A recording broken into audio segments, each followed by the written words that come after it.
भक्तजनों, माताओं, बहनों, सादर जय श्री कृष्ण। हमारे YouTube चैनल में आप सभी का बहुत बहुत स्वागत है।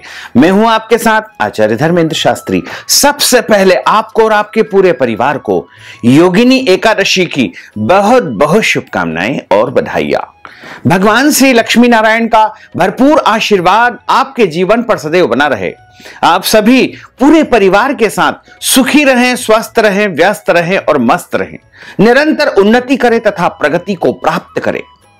वैसे तो प्रत्येक वर्ष में 24 एकादशी आती है, लेकिन जिस साल अधिक मास आता है, पुरुषोत्तम मास आता है, उस वर्ष 2 अधिक एकादशी हो जाती है।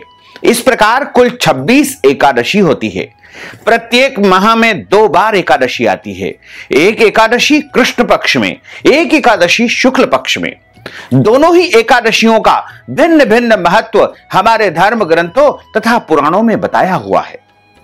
ब्रह्म वैवर्त पुराण में बताया है कि आषाढ़ माह के कृष्ण पक्ष की जो एकादशी है उसे योगिनी एकादशी कहा जाता है और यह एकादशी 88,000 ब्राह्मण भोजन करवाने का पुण्य प्रदान करती है तथा अनजाने पाप दोषों को नष्ट करने वाली योगिनी एकादशी बताई गई है। इसी के साथ भगवान लक्ष्मी नारायण की संपूर्ण पूजा का फल भी यह एकादशी प्रदान करती है।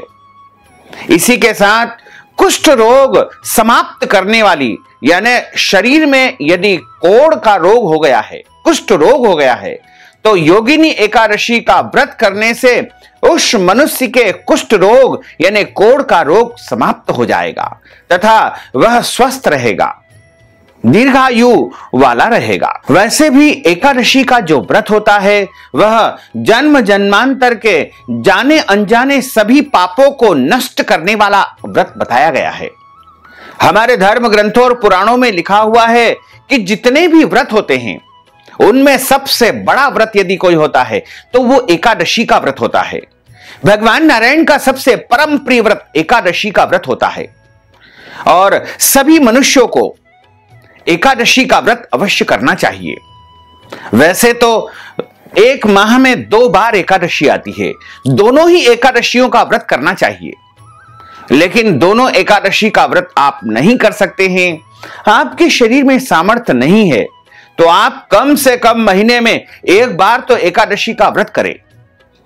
लेकिन यदि किसी कारणवश आप एकादशी का व्रत नहीं कर पाते हैं और एकादशी का महात्म तथा एकादशी की कथा का श्रवण भी कर लेंगे तो भी आपको एकादशी व्रत का पुण्य फल प्राप्त हो सकेगा। आषाढ़ माह के कृष्ण पक्ष की जो योगिनी एकादशी है इस बार 24 जून 2022 शुक्रवार के दिन है। एकादशी तिथि का आरंभ 23 जून गुरुवार की रात को 9:41 से हो जाएगा, जो कि 24 जून शुक्रवार की रात को 11:12 पर एकादशी तिथि समाप्त हो जाएगी। और जो भक्तजन माताएं बहनें 24 जून 2022 शुक्रवार के दिन एकादशी का व्रत करेंगे उनको इस व्रत का पारणा यानी व्रत खोलने का जो समय रहेगा 25 जून 2022 शनिवार को सुबह 5:51 से लेकर के 8:51 तक व्रत खोल सकेंगे, यानी व्रत का पारणा कर सकेंगे। जो भक्तजन एकादशी का व्रत करते हैं उनको दशमी से लेकर के द्वादशी तक कुछ नियमों का पालन करना चाहिए, क्योंकि एकादशी का व्रत सबसे बड़ा व्रत माना जाता है। तो एकादशी व्रत करने के एक दिन पूर्व यानी दशमी तिथि के दिन आपको पराये अन्न का यानी दूसरे के घर का भोजन नहीं करना चाहिए। इसी तरह दशमी के दिन शहद खाना वर्जित माना गया है। दशमी के दिन लहसुन, प्याज, मांस, मदिरा का उपयोग भोजन में नहीं करना चाहिए। दशमी तिथि के दिन चावल नहीं खाना चाहिए।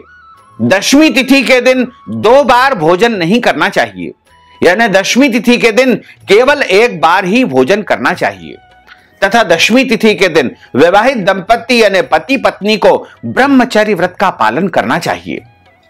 इसी तरह जो भक्तजन माताएं बहनें एकादशी का व्रत करते हैं उनको योगिनी एकादशी यानी 24 जून 2022 शुक्रवार को सुबह जल्दी उठना है और ब्रह्म मुहूर्त में स्नान कर लेना है। ब्रह्म मुहूर्त का अर्थ होता है सुबह 4:30 से 5:30 का जो समय है वो ब्रह्म मुहूर्त माना जाता है। उसमें आप स्नान कर लेंगे तथा जिन कपड़ों को, जिन वस्त्रों को आपने पहले पहना हुआ है उनको स्पर्श न करें।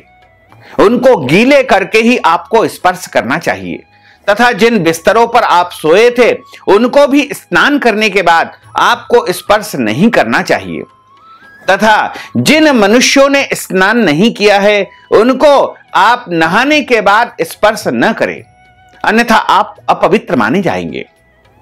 और एकादशी के दिन सबसे पहले भगवान का पूजन अर्चन करें तथा सूर्य भगवान को जल चढ़ाए, तुलसी जी में भी जल चढ़ाए। कई लोगों में गलत धारणा है कि एकादशी के दिन तुलसी पत्र नहीं तोड़ना चाहिए, तुलसी जी को स्पर्श नहीं करना चाहिए, तुलसी जी को जल भी नहीं देना चाहिए। यह बिल्कुल गलत धारणा है। हमारे धर्म ग्रंथों और पुराणों में इस प्रकार से कहीं भी नहीं लिखा है कि तुलसी जी को जल नहीं देना चाहिए।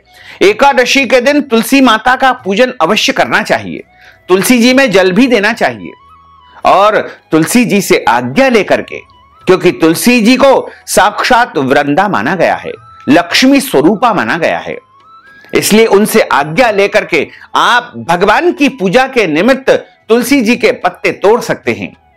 बिना स्नान किए तुलसी जी के पत्ते नहीं तोड़ना चाहिए, यानी शुद्ध और पवित्र अवस्था में आप तुलसी जी से पत्ते तोड़ सकते हैं, उसका कोई दोष नहीं माना जाता है। एकादशी का जो व्रत करता है उसको अन्न का सेवन बिल्कुल नहीं करना चाहिए। एकादशी के दिन घर में चावल नहीं बनाना चाहिए, चावल खाना भी नहीं चाहिए तथा पूजन कार्य में भी एकादशी के दिन चावल का उपयोग नहीं किया जाता है। चावल के स्थान पर यानी अक्षत के स्थान पर आप जौ अथवा तिल का उपयोग कर सकते हैं। इसके अलावा एकादशी के दिन शुद्ध और पवित्र फलाहार ही आपको ग्रहण करना चाहिए। ध्यान रखें कि जो फलाहार आप अपने लिए बनाते हैं पहले प्रभु को भोग लगाएं। भगवान को भोग लगाने के बाद ही आप स्वयं उस प्रसाद को स्वीकार करें। कभी भी असमर्पित वस्तु का यानी भगवान को भोग लगाए बिना स्वयं भोजन या फलाहार नहीं ग्रहण करना चाहिए। तो आप एकादशी के दिन यदि फलाहार करते हैं तो शुद्ध फलाहार, गाय के दूध से बनी वस्तु या फल ही शुद्ध फलाहार माने गए हैं। इसके अलावा अन्य जो शुद्ध फलाहार आपके यहां परंपरा से प्रचलित है उनका भी आप उपयोग कर सकते हैं। और एकादशी के दिन किसी भी प्रकार से कोई गलत, अनैतिक या पाप कर्म आपको नहीं करना चाहिए। एकादशी के दिन झूठ नहीं बोलना चाहिए, क्रोध नहीं करना चाहिए, वाद विवाद, लड़ाई झगड़ा बिल्कुल नहीं करना चाहिए तथा किसी भी प्राणी का दिल नहीं दुखाना चाहिए। ईश्वर अंश जीव अविनाशी, प्रत्येक प्राणी में ईश्वर का वास होता है, इसलिए किसी भी मनुष्य का, किसी भी जीव जंतु का, किसी भी प्राणी का दिल न दुखाए। एकादशी के दिन आप दाढ़ी, कटिंग, शेविंग बिल्कुल न कराएं। अपने शरीर के कोई भी बाल नहीं काटना चाहिए और कटवाना भी नहीं चाहिए। जो माताएं बहनें आईब्रो बनाती है या ब्यूटी पार्लर जाती है उनको भी एकादशी के दिन यह कार्य नहीं करवाना चाहिए, चाहे वो एकादशी का व्रत करते हैं या नहीं करते हैं। एकादशी के दिन झाड़ पेड़ को काटना या छांटना भी वर्जित माना जाता है। और यदि एकादशी के दिन आपके घर में जन्म अथवा मृत्यु का सूतक लग जाता है तो ऐसी अवस्था में आप व्रत तो करें, व्रत के सभी नियमों का भी पालन करें, लेकिन भगवान का स्पर्श तथा पूजन कार्य करना वर्जित माना जाता है। इसी तरह जो माताएं बहनें मासिक धर्म की अवस्था में रहती है वो व्रत कर सकती है, व्रत के नियमों का भी पालन कर सकती है, लेकिन भगवान का पूजन तथा स्पर्श करना वर्जित माना जाता है। जो भक्तजन माताएं बहनें एकादशी का व्रत करते हैं उनको एकादशी की कथा जरूर सुनना चाहिए, क्योंकि कथा सुने बिना एकादशी का पुण्य अधूरा माना जाता है। और कथा सुनने के बाद में आप दक्षिणा ब्राह्मण को अवश्य प्रदान करें। और हमेशा ध्यान रखें कि कथा श्रवण हमेशा ब्राह्मण के मुख से ही करना चाहिए, यानी किसी ब्राह्मण के मुखारविंद से कथा का श्रवण करें, क्योंकि ब्रह्म वाक्य जनार्दन, ब्राह्मण के मुख से जब आप कथा का श्रवण करेंगे तो साक्षात नारायण यानी जनार्दन के मुख से कथा का श्रवण करने का आपको पुण्य फल प्राप्त होगा। और कथा सुनने के बाद में ब्राह्मण को यथाशक्ति दक्षिणा दान देवे, अन्न दान देवे, फलाहार के निमित्त दान देवे, वस्त्र दान करे, यानी जो भी आपकी हैसियत हो, श्रद्धा हो, उसके अनुसार आपको ब्राह्मण को दान पुण्य अवश्य ही करना चाहिए। एकादशी के दिन भगवान का स्मरण करते हुए, भगवान का कीर्तन करते हुए, भगवान का भजन करते हुए पूरा दिन आपको व्यतीत करना चाहिए। एकादशी के दिन में सोना नहीं चाहिए। यदि किसी कारणवश आप दिन में सो जाते हैं तो आप स्नान जरूर कर लेवे, अन्यथा आप अपवित्र माने जाएंगे। हल्का विश्राम कर सकते हैं, उसका कोई दोष नहीं माना जाता है। इसी तरह आपके शरीर में कोई बीमारी है, कोई रोग है, कोई पीड़ा है, तो आप दवाई यदि लेते हैं और दवाई के पहले आपको कुछ न कुछ खाना पीना होता है, तो ऐसी अवस्था में आप फलाहार कर सकते हैं। अच्छी प्रकार से आप फल और फलाहारी वस्तु का ग्रहण करके आप दवाई ले सकते हैं, उसका कोई दोष नहीं होता है। दवाई ग्रहण करने का कोई दोष नहीं होता है।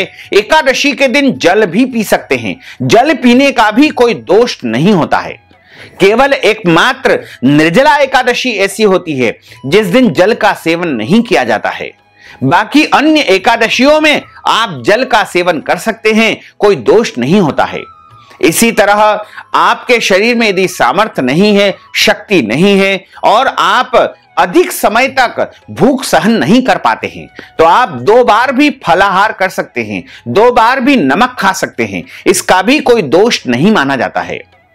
और एकादशी के दिन सुबह भी पूजन करें तथा शाम के समय भी भगवान का पूजन अर्चन करें। और एकादशी के दिन रात्रि में जागरण करने का विधान है। जैसे आप 24 जून 2022 शुक्रवार को एकादशी का व्रत रखेंगे और 24 जून को जो सूर्यास्त होगा उस रात्रि में जागरण करने का विधान है।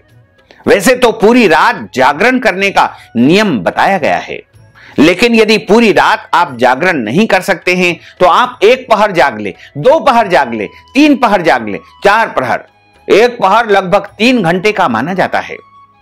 और रात्रि में जागरण करते समय भगवान का भजन किया जाता है, कीर्तन किया जाता है। गोपाल सहस्त्र नाम का पाठ आप कर सकते हैं, विष्णु सहस्त्र नाम का पाठ आप कर सकते हैं, या फिर भगवान के पवित्र नामों का उच्चारण भी आप रात्रि के समय कर सकते हैं, दिन में भी कर सकते हैं। यानी अहर्निशम पूरे समय जब आप चाहें भगवान का भजन करते रहें, कीर्तन करते रहें, भगवान के नामों का उच्चारण करते रहें। क्योंकि एकादशी के दिन जितना अधिक समय आप भगवान का स्मरण करेंगे उतना ही अधिक से अधिक पुण्य फल आपको प्राप्त होगा और आपके जन्म जन्मांतर के पाप दोष नष्ट होते जाएंगे। क्योंकि मनुष्य की जब पाप दोष अधिक रहते हैं, जब उसे संसार में दुख ही दुख प्राप्त होता है और कई प्रकार के कष्ट और संकट उसके जीवन में आते रहते हैं। लेकिन जब उसके पाप कम होते जाते हैं और उसके पुण्यों का उदय होता है, तब उसे सांसारिक सुखों की प्राप्ति होती है, भौतिक सुख सुविधाओं की प्राप्ति होती है। इसलिए आप अपने जीवन के पाप दोष समाप्त करना चाहते हैं, जन्म जन्मांतर के पापों को नष्ट करना चाहते हैं, तो आपको एकादशी का व्रत अवश्य करना चाहिए।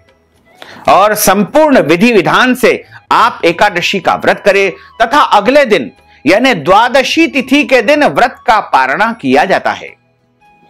इस बार योगिनी एकादशी व्रत का पारणा आपको 25 जून 2022 शनिवार को सुबह 5:51 से लेकर के 8:51 के बीच में कर लेना चाहिए। व्रत का पारणा जिस दिन किया जाता है उस दिन सुबह आप जल्दी उठे, जल्दी उठकर के स्नान करें और स्नान करने के बाद पवित्र वस्त्र धारण करें।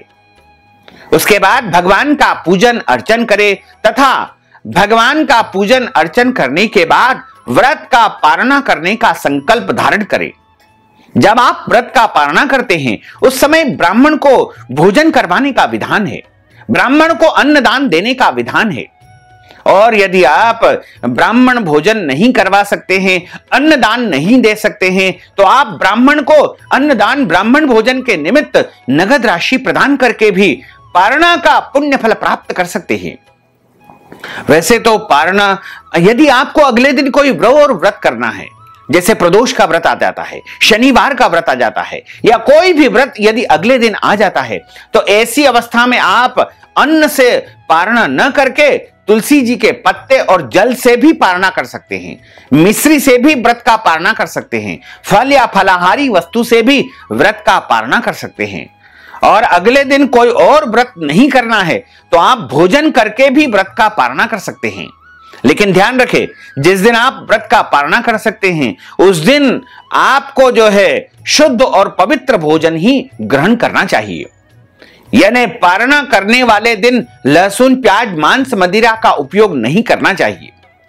ध्यान रखें, पारणा वाले दिन चावल अवश्य ग्रहण करना चाहिए, क्योंकि चावल को देव अन्न माना गया है। और दशमी तथा एकादशी के दिन हम चावल का परित्याग करते हैं, लेकिन द्वादशी तिथि के दिन जब पारणा किया जाता है उस दिन चावल अवश्य ग्रहण करना चाहिए। आप पारणा के समय यदि चावल नहीं खा सकते हैं तो भोजन के समय यानी भोजन की थाली में चावल अवश्य रख करके उसको आप ग्रहण करें।